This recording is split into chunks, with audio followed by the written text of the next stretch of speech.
everybody, welcome to my channel. My name is Sharon, and this is a channel that is dedicated to all things related to narcissism.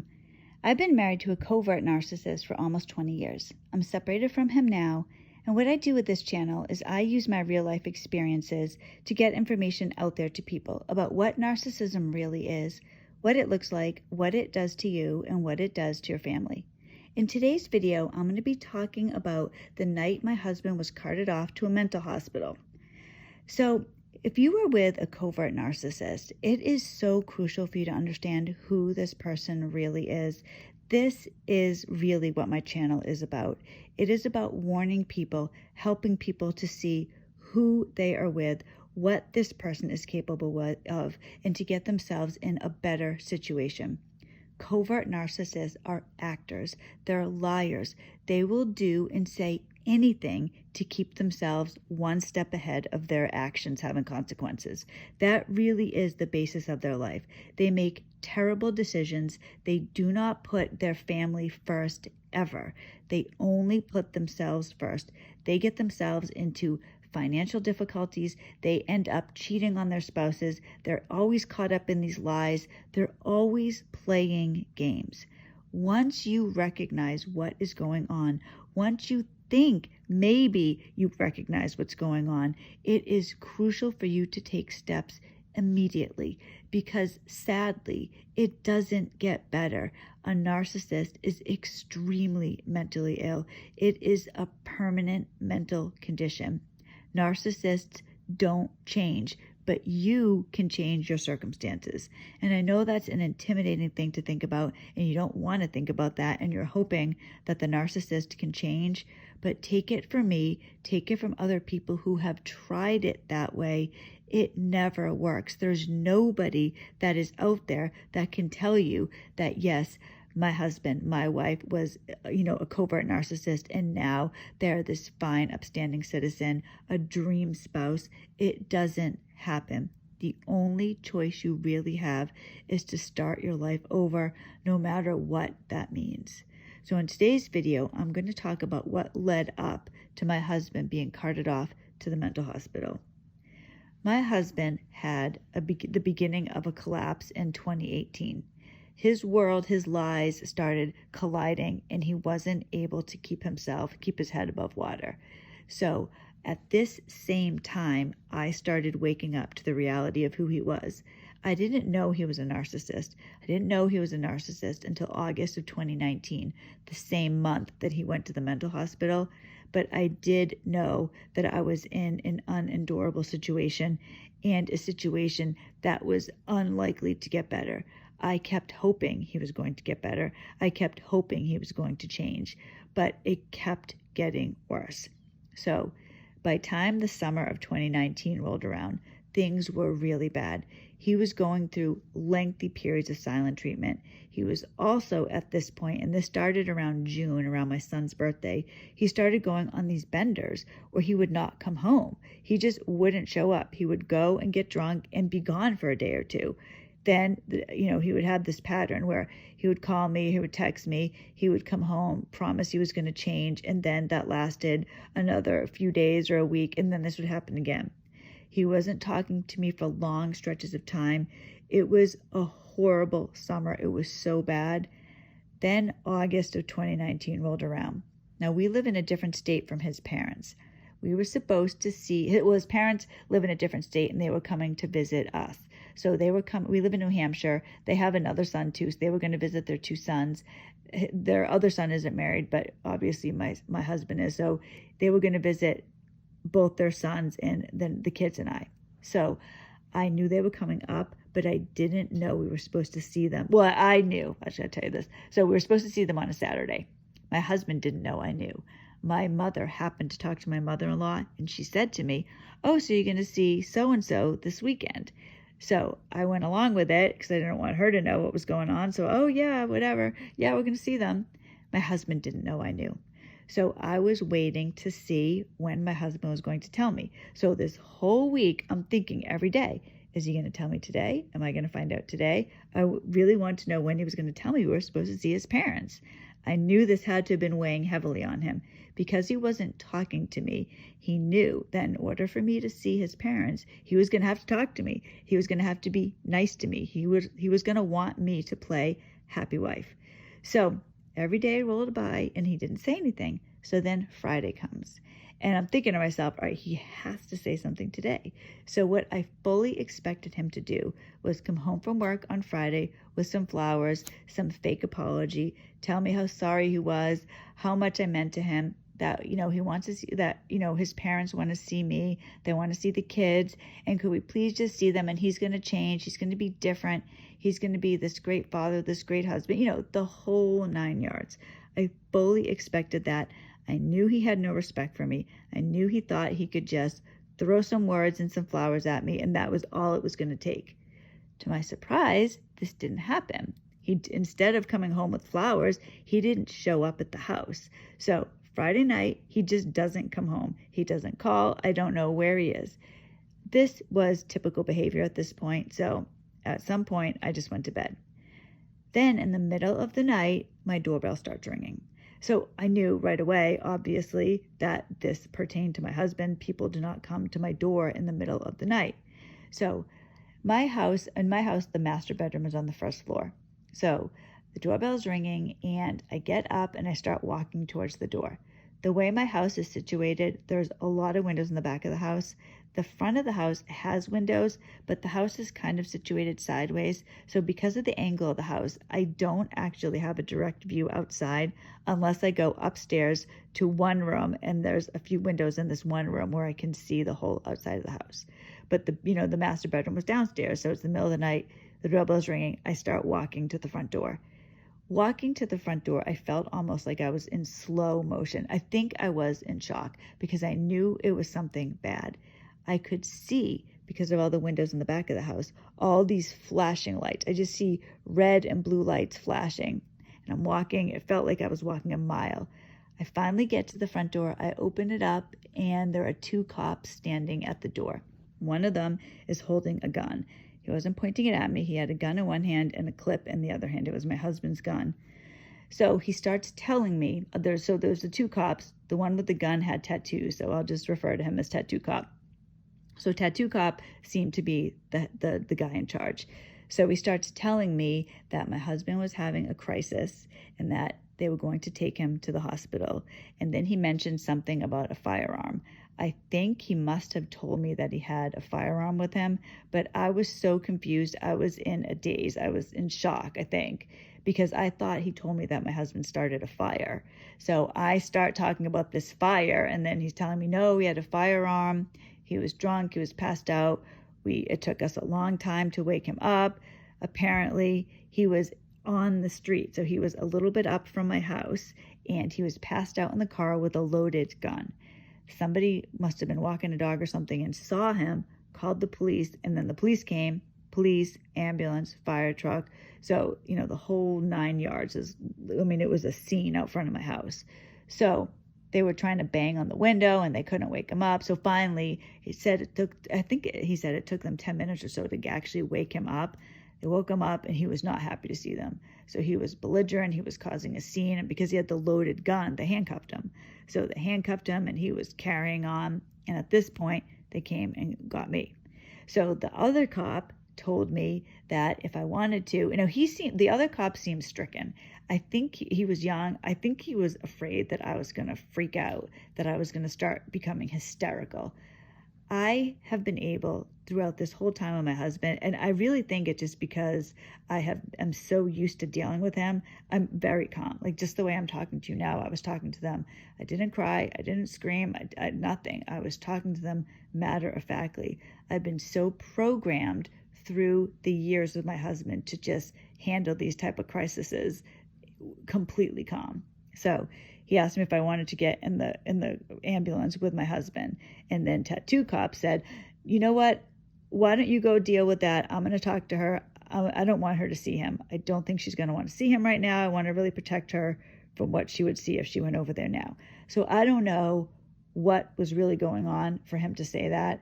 My thought is because he was handcuffed and he was causing a scene, he was really drunk, that he was trying to save me from seeing that. So, and I couldn't have left anyways because I had my kids at home. I couldn't just close the door and drive to the hospital. So I'm talking to the cop. Everyone clears out. So it eventually was just me and Tattoo Cop. So the cop asked me, he gave me the gun. So he's giving me the gun and the clip. And then he asked me if we could go through my husband's car together. So I was fine with that. So we went to the car together. And in the car, we found several bottles of vodka and we saw several more clips. So this was a huge, huge concern for me because, my husband later, and the cop was under the impression that my husband was suicidal. So my husband claims he was suicidal. The cop believed he was suicidal.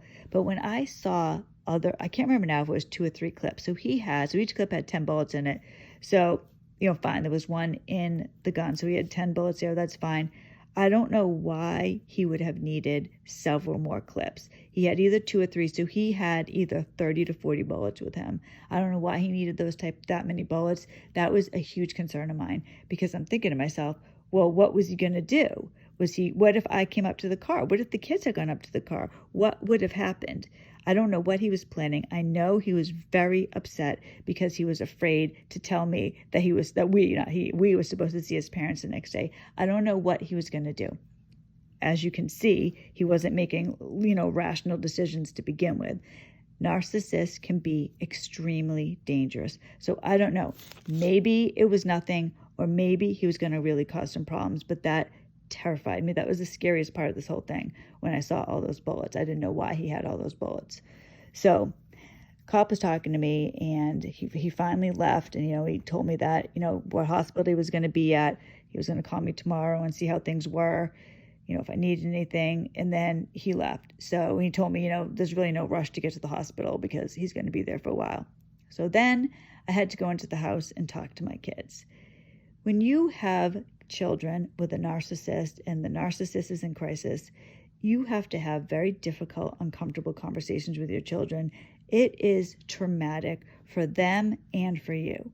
So I go in the house. My son, somehow, I don't know how this happened, he slept through this. My daughter did not. She was awake. She was afraid. She was in her room. She was afraid to leave her bed. She didn't know what was going on because her bedroom is in the back of the house. So she sees all these lights flashing. She knew something was wrong. She knew I was outside talking to people.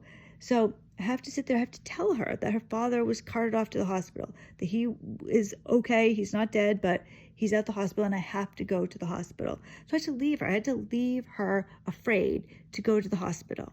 So I go to the hospital and I'm driving there. I was in shock. I don't even know how I drove there. I was in a state of shock because I just could not believe this was happening. It was surreal to me. It didn't seem real. I get to the hospital. The waiting room was empty. So it was just me. And I kid you not, I'm sitting there in the waiting room and they had a TV on. Chris Watts came on the TV. So there's Chris Watts, this whole thing about, this guy who killed his family. So this was on, and then the emergency room doctor comes out and he starts talking to me. And he was telling me that my husband refused to speak to him. He was being very belligerent. He absolutely refused to do anything. He wouldn't give them any information. They had to go get his wallet, and it was in his back pocket. They had to go through his wallet to find out who he was, what his information was, his insurance, all this type of thing. He said nothing, not one word. So he asked me what was the deal with my husband. So I was just honest. I'm always honest with everybody. I was very honest. I said to him, well, my husband's just a complete jerk. This is typical behavior. He doesn't talk to people if he doesn't want to talk to anybody. He just refuses. He just goes mute. So the doctor's like, well, this is unacceptable. He's obviously not in his right mind. He's going to have to go over to the mental hospital. I'm going to have to commit him. If he does not sign himself into the mental hospital, I will commit him against his will. He is not safe to leave this hospital.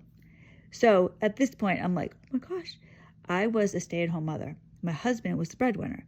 If he was involuntarily committed to a mental hospital, just realistically, that could have caused a lot of issues with him at his job. Who knows where the repercussions of that could be. I was very concerned about that. He was not thinking about our family. I was. So I go in there and when I first went in there, So I'm going into like the triage area, and they had a guard there. So they had a guard watching him, so he couldn't leave. He was sitting on this gurney, just sitting there. Then I walked around the corner and we locked eyes, and I saw a glimpse of shame. The thing about narcissists is that these people, they're actors, so they're always covering up who they really are. They are shame-filled people. They know who they really are. They don't want you to know that. They don't want you to see it, but I saw it for a glimpse. It struck me how shame-filled he was. Of course, it quickly glossed over, but I saw it.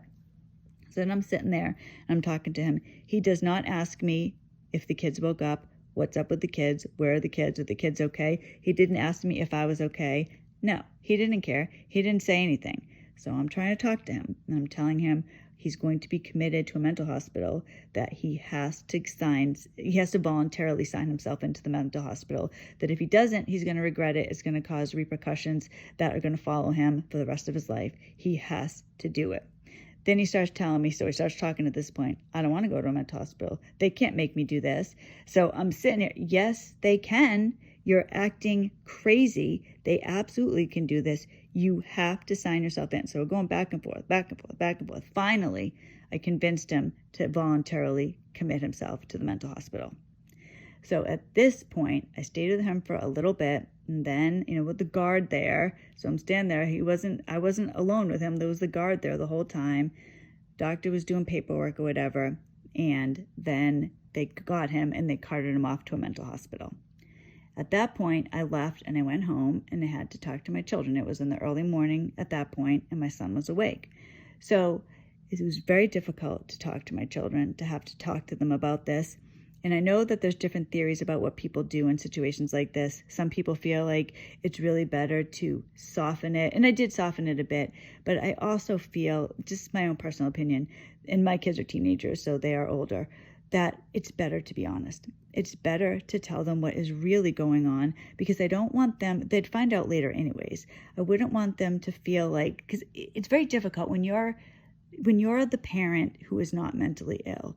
You have all the responsibility, and you don't want to mess anything up, and you're so aware of the detriment of the other parent. So you want to be extra careful that you are the dependable parent, that you are the one that is solid, that is going to be there, that is going to help them, that the child or the children can count on. So I felt it was best to tell them the truth.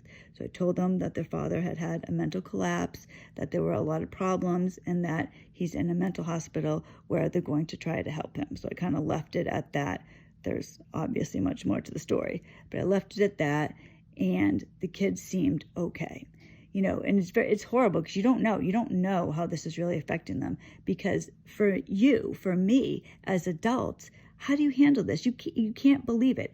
I was in shock. I actually got PTSD from this exact situation. When I was walking from my bedroom to the door and I saw all those flashing lights, I didn't know it at the time, but later, for the next few months, anytime I heard a siren or I saw flashing lights, it triggered me. I started getting real panic attacks. And if anyone's had a panic attack, you know what I mean. It's horrible. You feel like you're dying.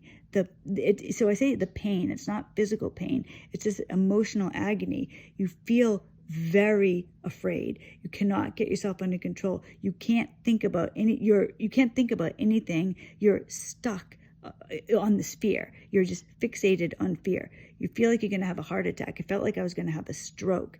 It was horrible, and it lasts for hours. So when this first happened, I had never had this happen before. I thought I was really sick. I thought something was really wrong, like that I wasn't going to make it. I was terrified. So I went, I was laying down, and I was hyperventilating. It was really bad.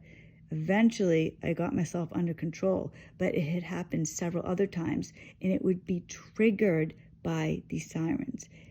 People who are mentally ill, people who are narcissists, really affect the people that they're with. They affect you, they affect your children. So, you're trying to handle things the best that you can for yourself while taking care of your children. It really puts you in a very difficult situation. So for me, I felt honesty was the best way. So I've had to have many difficult talks with my children. It's horrible when one of the parents is mentally ill. So it's crucial, if you are the sane parent, to understand really what's going on so that you can be both a mother and a father to your child. You're stuck. You're put in this horrible situation. So I'm going to end the video here because mainly it was about what had happened that led up to him being put into the mental hospital. But if you would like, please let me know in the comments. I will add additional details. I'll let you know what happened afterwards, what happened during the next week and after that, which led to us eventually breaking up, because this really was the catalyst for the end. This was the same month that I discovered what narcissism was. I realized that this was what the issue was. Prior to that, I was living in this confusion. I didn't understand what was really happening. Thank you so much for watching this video. Very grateful for everybody who watches my channel. If you like the video, please like it. Please give it a thumbs up. Please subscribe to the channel. Please comment. And if all goes well, I will see you on the next video on Friday. I hope everybody has a great day. Thank you and God bless you.